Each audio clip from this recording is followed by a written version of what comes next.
quero convidar você para lermos nesse momento Atos dos Apóstolos, capítulo 16, a partir do verso 11.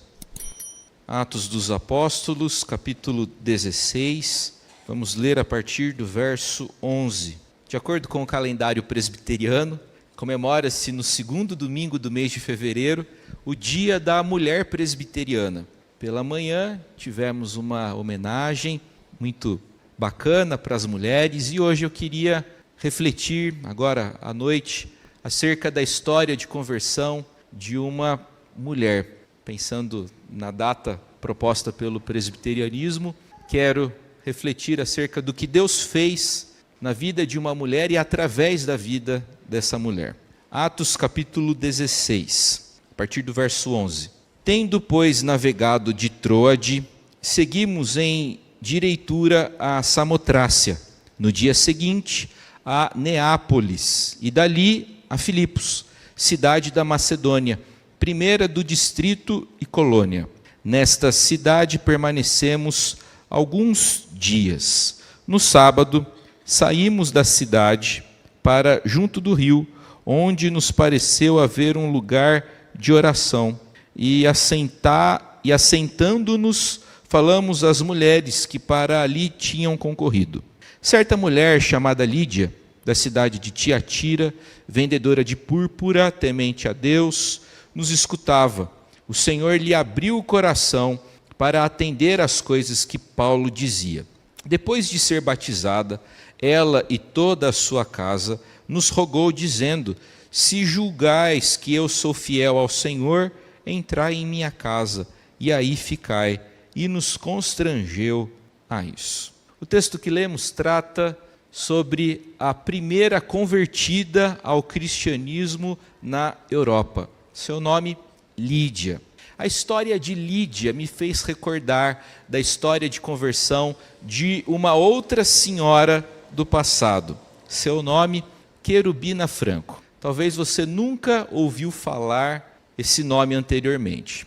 Talvez você nunca ouviu o nome de Querubina Franco, entretanto, ela faz parte da nossa história. Querubina Franco foi a primeira jundiaiense que aderiu ao presbiterianismo. A história, resumidamente, é a seguinte: por volta de 1867, em abril daquele ano, a primeira pregação presbiteriana em Jundiaí ocorreu por meio do reverendo Emanuel Pires, um missionário português que foi enviado pela Junta Missionária da Igreja do Norte dos Estados Unidos ao Brasil, que veio a Jundiaí na companhia do presbítero William Pitt, que após alguns anos alcançou também o ministério pastoral. A primeira pregação aqui aconteceu no distante ano de 1867. Depois outros missionários deram em Jundiaí o seu testemunho, até que na década de 80 do século XIX, se mudou para Jundiaí o reverendo John Watkins Dabney, um missionário norte-americano enviado pela Junta Missionária da Igreja do Sul dos Estados Unidos. Ele veio para pastorear a igreja de Itatiba, na época também chamada de Belém de Jundiaí, e também veio para evangelizar a região da nossa cidade. Conta-se que o reverendo Dabney alugou uma chácara que era de propriedade do Dr. Cavalcante. Tem até rua em Jundiaí com esse nome, Dr. Cavalcante. Essa chácara ficava ali próxima ao Mosteiro de São Bento, próxima ao fórum da cidade. E foi nesse período de exercício do ministério do reverendo Dabney entre os jundiaenses que Querubina Franco foi alcançada por meio da pregação. E essa senhora foi muito importante no estabelecimento do presbiterianismo na cidade de Jundiaí. Quando ela faleceu na década de 40 do século passado, a sua contribuição foi notada e sua ausência sentida. Deus fez grandes coisas através da vida dessa senhora, como fez grandes coisas através da vida de Lídia. Deus faz grandes coisas quando converte alguém, quando chama alguém para si. Hoje vamos meditar a respeito de como o Senhor faz a conversão acontecer. Gente, o livro de Atos dos Apóstolos mostra que a história de Jesus não termina com Jesus. A história de Jesus prossegue na vida daqueles que creem nele. O texto, o livro de Atos dos Apóstolos pretende mostrar o progresso irresistível e vitorioso do Evangelho de Jerusalém, onde tem seu início até Roma. Lucas tem a intenção de mostrar que o Evangelho é uma força irrefreável e que o Senhor haverá de alcançar todos quantos ele elegeu para a vida eterna. Para Lucas, autor do livro de Atos dos Apóstolos, o indivíduo que crê em Cristo passa por uma modificação e capacitação interiores e se transforma em uma testemunha de Jesus. Quem crê em Cristo, quem entregou a vida para Cristo, tem o privilégio, tem a missão de comunicar, de compartilhar as boas novas àqueles que o cercam. Essa boa notícia, a fantástica e formidável notícia, é que Deus salva pecadores por meio da obra de Jesus Cristo.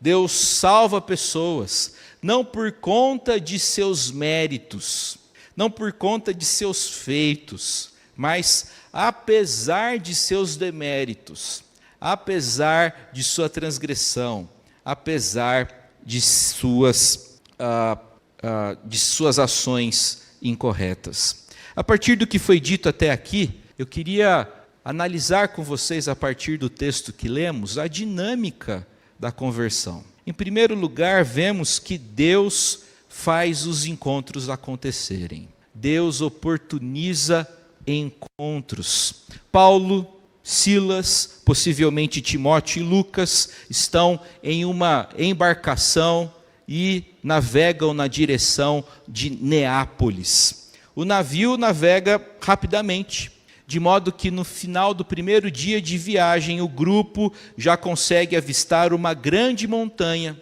indicando que eles se aproximam da região de Samotrácia. No dia seguinte, a viagem prossegue. As condições climáticas são boas, são favoráveis, de modo que a viagem até Neápolis dura 2 dias. Muitas vezes essa viagem durava de 3 a 4 dias. Entretanto, naquela ocasião, as condições estavam tão boas que a viagem durou 2 dias. Que diferença da viagem anterior! Se você ler os capítulos anteriores, verificará que Paulo, pretendendo alcançar a região da Ásia, se deparou com inúmeras dificuldades. O Espírito de Jesus bloqueou o caminho de Paulo para a Ásia.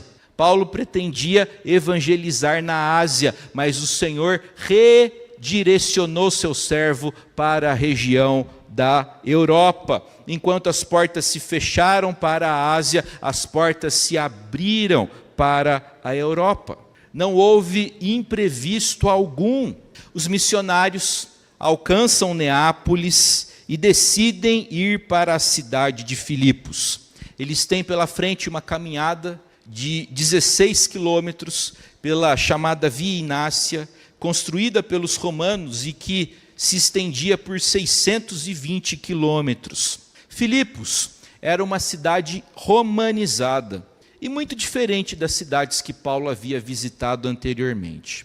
Sob governo dos romanos, Filipos tornou-se uma cidade conhecida por ser o lar de soldados romanos veteranos, ou seja, a grande maioria da população era gentia, não possuindo dessa forma ascendência judaica.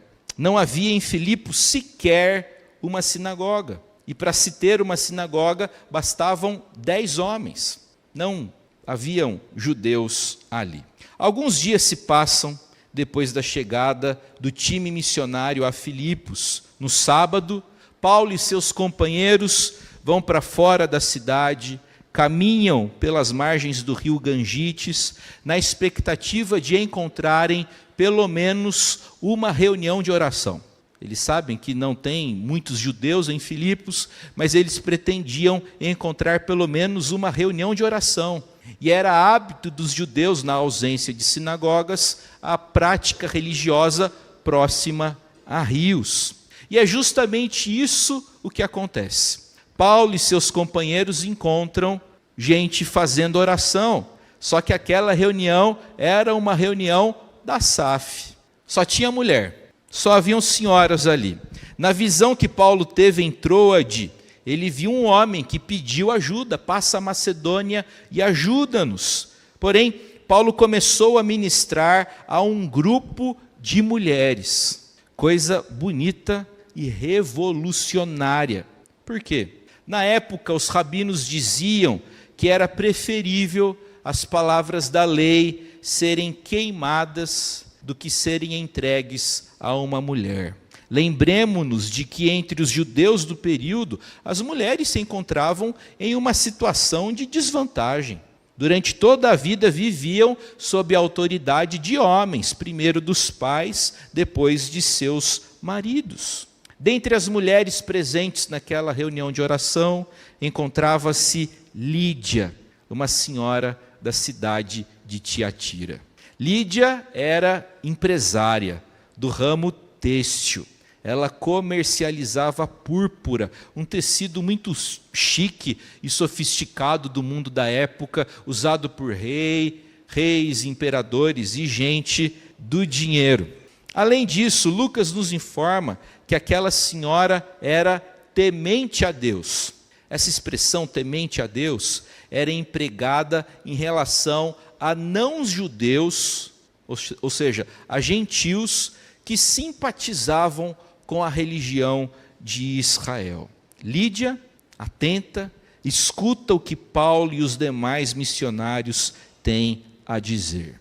Eu fico muito impressionado com o movimento que Deus fez para promover a salvação de algumas pessoas. Lídia saiu de Tiatira, Paulo saiu de Tarso, eles se encontram em Filipos, e é nesse encontro que Deus abre o coração de Lídia para o Evangelho. Como é que Deus faz as conversões acontecerem? Oportunizando encontros.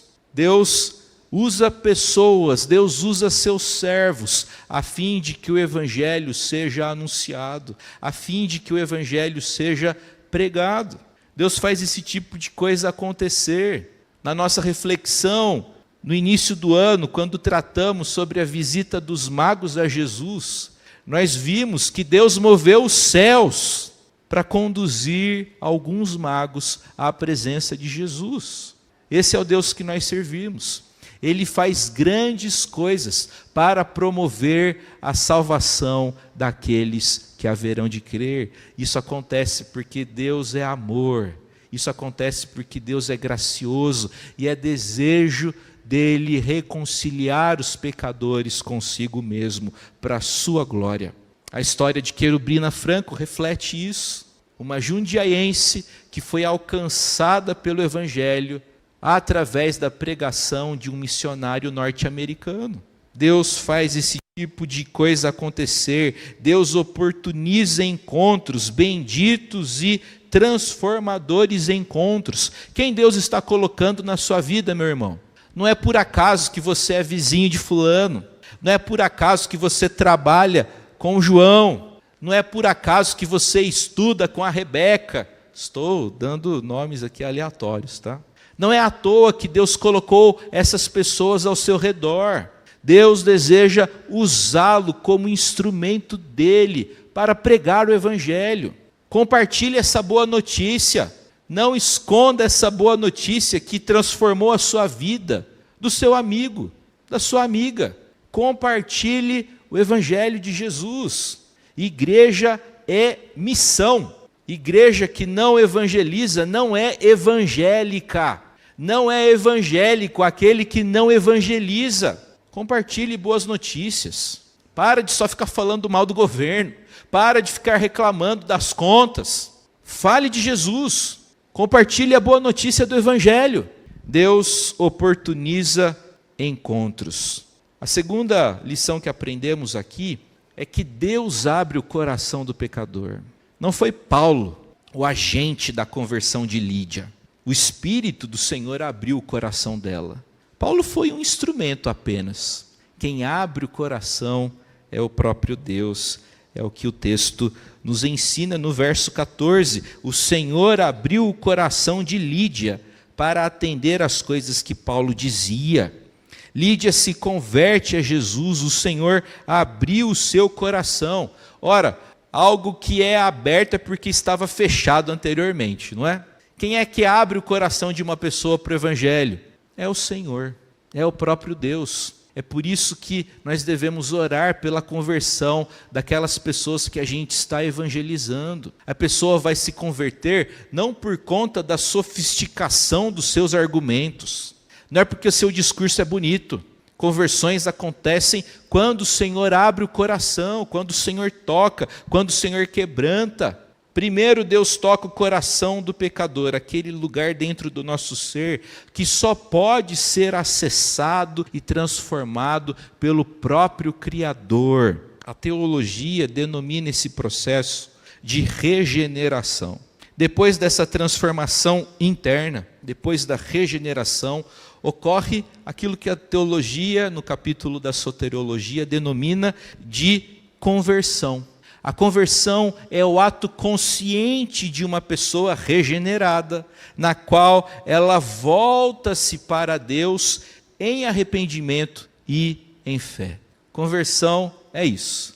Deus regenera de forma interna e a expressão externa da regeneração é a conversão, esse voltar-se para Deus. A teologia dos reformados ensina que a conversão inclui os seguintes elementos: iluminação da mente, autêntica tristeza pelo pecado, humilde confissão do pecado, em quarto lugar, ódio, repúdio ao pecado, quinto lugar, retorno a Deus como gracioso Pai, alegria de coração em Deus por meio de Cristo. E, finalmente, a teologia dos reformados compreende que a conversão inclui amor genuíno por Deus e pelos outros, juntamente com prazer no serviço a Deus.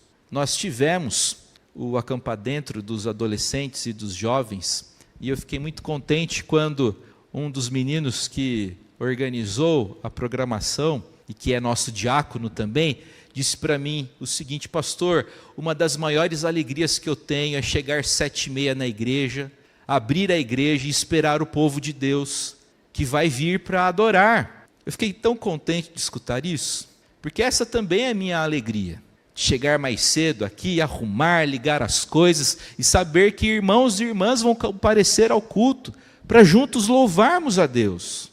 Então essa é a expressão de conversão, de devoção ao Senhor. A respeito de conversão, é adequado ainda considerarmos a distinção que um teólogo chamado Anthony Hoekman, um holandês que fez carreira teológica nos Estados Unidos, fez entre conversão instantânea e conversão gradual. Para o teólogo holandês, há duas espécies de conversão: a instantânea, como foi a conversão de Paulo. A conversão de Lídia foi de uma hora para outra. E há também aquelas conversões denominadas de graduais. É o caso do filho do crente, que cresce na igreja, mas que em um determinado momento da vida é conscientizado a respeito do Evangelho e confirma a fé que herdou de seus pais, de uma forma ou de outra, de um jeito ou de outro. Deus abre o coração do pecador. Não é você que faz isso. A sua função, enquanto crente, não é converter os outros. Quem converte uma pessoa é o Espírito Santo do Senhor. Essa tarefa é de Deus. O convencimento, a persuasão, mas a nossa responsabilidade é a comunicação do Evangelho. É o bom testemunho. É a pregação fiel. Essa é a nossa tarefa. Essa é a nossa responsabilidade. Charles Spurgeon foi um dos maiores pregadores que o protestantismo já teve. A Tati está lendo bastante Spurgeon, né, Tati? e faça como a Tati. Leia os livros do Spurgeon. Charles Spurgeon foi um grande pregador batista reformado inglês do século XIX, neto e filho de pastor. Conta-se que ele, num domingo de manhã, ia para a igreja batista que a sua família frequentava, mas nevava muito. E ele, para se esconder da neve, entrou numa pequena paróquia metodista. O pastor daquela igreja não conseguiu chegar na igreja por conta da nevasca, e um leigo precisou dirigir o culto. Spurgeon diz que o homem era muito magro, seu repertório, seu vocabulário não era muito sofisticado, mas aquele homem subiu ao púlpito e pregou uma mensagem baseada em Isaías 45, 22, que diz: olhai para mim e sede salvos, vós todos os termos da terra. Spurgeon relata que a dicção, que a oratória daquele homem deixavam a desejar, mas que a impressão dele é que aquele homem estava pregando de forma sincera ao seu auditório, composto apenas por 12 almas. Finalmente o pregador olhou para a galeria, olhou para o adolescente assentado ali e disse: jovem, você me parece em péssimas condições, e será assim enquanto você não obedecer o meu texto. Olhe para Jesus, você não tem outra coisa a fazer, senão olhar para Jesus e experimentar salvação. Spurgeon diz que Deus, naquele momento, quebrou o seu coração. Naquele momento, o Senhor o convenceu do pecado, da justiça, do juízo. Naquele momento o Senhor o resgatou, naquele momento o Senhor o regenerou, naquele momento ele entregou a vida a Cristo, ele se rendeu ao Senhor, ele nasceu de novo. E como é que Deus fez isso? Por meio da pregação fiel de um simples leigo. O poder não está no pregador, o poder sempre reside na palavra. E a palavra procede do ser divino, procede do próprio Deus. Meus irmãos, Lucas prossegue com a informação que da mesma forma que Deus abriu o coração de Lídia, Lídia abriu as portas de sua casa para os missionários. Sua família se tornou cristã, todos foram batizados e incluídos na família da fé. Eu quero lembrá-lo, meu irmão e minha irmã, que não é sem propósito que Deus colocou as pessoas no seu caminho. E nós devemos viver de forma intencional. O crente precisa ser intencional. Ande aí com alguns folhetos no carro. O nosso irmão presbítero Robson tem esse hábito. Ele sempre tem no carro folhetos para distribuir, os folhetos para comunicar o evangelho.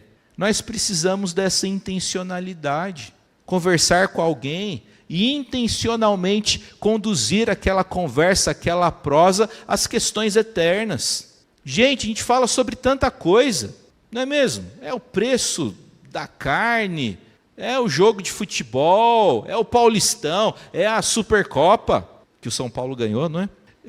Eu estou falando assim, mas eu sou um São Paulino sem vergonha. Eu fiquei sabendo que foi campeão 3 dias depois. E a gente fala sobre tanta coisa e às vezes nos omitimos quanto ao evangelho. Tem crente que trabalha com outro há 5 anos e o outro não sabe que o camarada é crente. Sabe que ele torce para o Corinthians, sabe que ele gosta de comer lasanha, sabe que ele é intolerante a qualquer outra coisa, mas não sabe que ele é crente. Para com isso. Fale de Jesus. Compartilhe o evangelho de Jesus. Se disponha ao serviço, como Paulo, Silas e tantos outros fizeram. Saiba que Deus direciona os seus servos de acordo com a sua vontade. Deus faz os encontros acontecer. E é Deus que abre o coração. Creia nisso, viva isso, pregue isso, para a glória do nome do Senhor.